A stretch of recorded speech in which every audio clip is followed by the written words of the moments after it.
Mr. President, on South Korea. Mr. President, on South Korea. Why hasn't Kim Jong-un responded to your request to have a conversation? How do you know he hasn't responded? Has he? Yeah, he has. Did you speak to him? Did you speak to him before you made the announcement yesterday? Where are you in conversation? I'm very positive. Well, just so you understand with South Korea, look, South Korea has been protected by us for many, many years.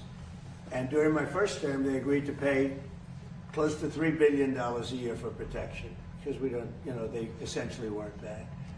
And I asked them to do that at my request. I said, not right. They weren't happy about it, but they agreed. I asked for $10 billion, and they were very unhappy. But we agreed for a short term that it would be $3 billion, and next year it would go up, and the next year it would go up, so they start paying for their protection. When the election was rigged and I ended up watching for 4 years and then coming back, I watched Biden rescind that $3 billion here for whatever reason. When I called recently President of South Korea, who I think he's very nice actually, but I called him, I said, would you like to give us a little hand? We don't need help with Iran, but if you'd like, give us a hand with Iran. He said, no thanks. And I said, wait a minute, we have 39,000 soldiers over there guarding you from Kim Jong-un, your next door neighbor, and you're not going to help us on a very easy military operation in Iran?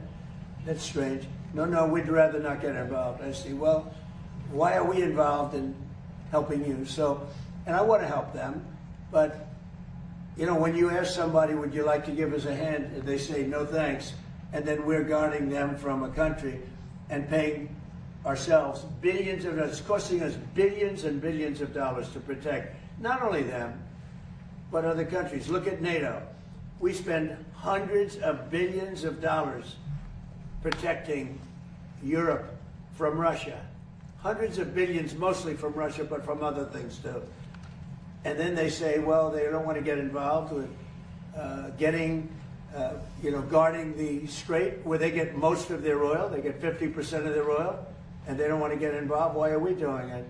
So all I want is fairness. And South Korea, I get along with them very well, but they were paying $3 billion a year, and then they convinced Biden that I was probably a bad person and they shouldn't, and he immediately rescinded that order. So we were getting paid. We would have been getting paid a lot more, but we can't go around and protect all of these countries, especially when they're not there to help us. Did you speak to Kim Jong-un? Did you speak to Kim Jong-un? On the expiration of the Memorandum of Understanding, are you any closer today to reaching a final deal to end Iran's nuclear program? Well, they want to make a deal, but they're not going to make the kind of a deal that I feel is necessary. Look, we're in there for one reason. Iran cannot have a nuclear weapon.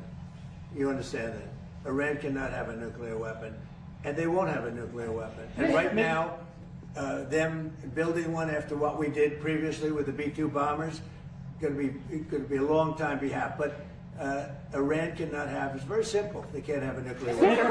Mr. President, on South Korea. How do you respond to folks who say that you are prioritizing the interests of adversaries in North Korea over our longtime partners by scaling back the military exercises? No, I'm making it much safer.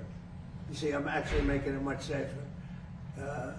Kim Jong-un has always treated me with great respect, and we met on numerous occasions, actually, 2 primary occasions, spoken and spent time. I understand him, he understands me. You're doing war games. I get along with him. He didn't like Biden, he didn't like Obama, he didn't like anybody.